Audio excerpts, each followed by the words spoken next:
Assalamualaikum warahmatullahi wabarakatuh. Kami ingin mempresentasikan lingkungan bisnis. Saya Emreza Kurniawan dengan NIM 24116290. Saya Rifki Faritaman dengan NIM 24 12 3401.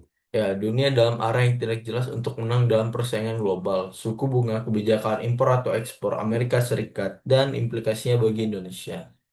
Satu, politik analisis. Kebijakan tarif Amerika Serikat dapat memicu ketegangan dagang global. Negara minta seperti Indonesia bisa terkena dampak ketidakstabilan perdagangan internasional. Dapat mengaruhi aliansi politik jika kepentingan ekonomi terganggu. Langkah pemerintah, tingkatkan diplomasi ekonomi, mulai perjanjian bilateral multilateral. Perkuat peran Indonesia di WTO dan ASEAN. Diverifikasi mitra dagang, kontrol perkuat hubungan dagang dengan Tiongkok, Uni Eropa. Dua, ekonomi dampak. Ekspor Indonesia ke Amerika Serikat seperti tekstil, karet, elektronik bisa menurun akibat tarif tinggi.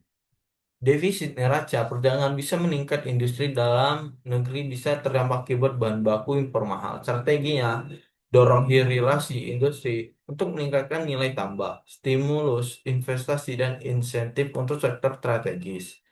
Fokus pada ekonomi digital dan industri hijau untuk diverifikasi pertumbuhan. Tiga, sosial dampak. Penurunan ekspor, pengurangan produksi, PHK, meningkatnya pengangguran. Masyarakat terdampak daya beli dan kesejahteraan. Program sosialnya adalah pelatihan dan reskilling, tenaga kerja dan sektor yang lebih resilient. Perlindungan sosial berbasis kebutuhan BLT subsidi. Program padat karya untuk menyerap tenaga kerja jangka pendek. Empat, teknologi dampak. Tarif tinggi dapat menghambat impor teknologi dari Amerika Serikat. Keterlambatan dalam adopsi teknologi baru. Langkahnya adalah insentif riset dan pengembangan R&D lokal.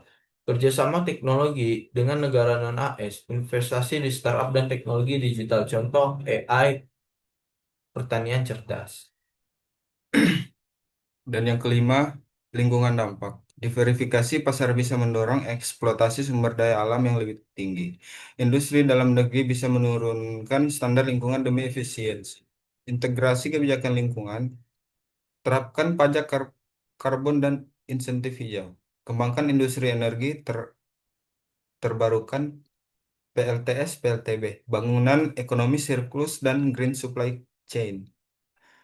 Yang keenam, legal atau hukum. Kebijakan tarif sepihak AS bisa melanggar prinsip WTO. Indonesia berhak menempuh mekanisme sengketa dagang internasional.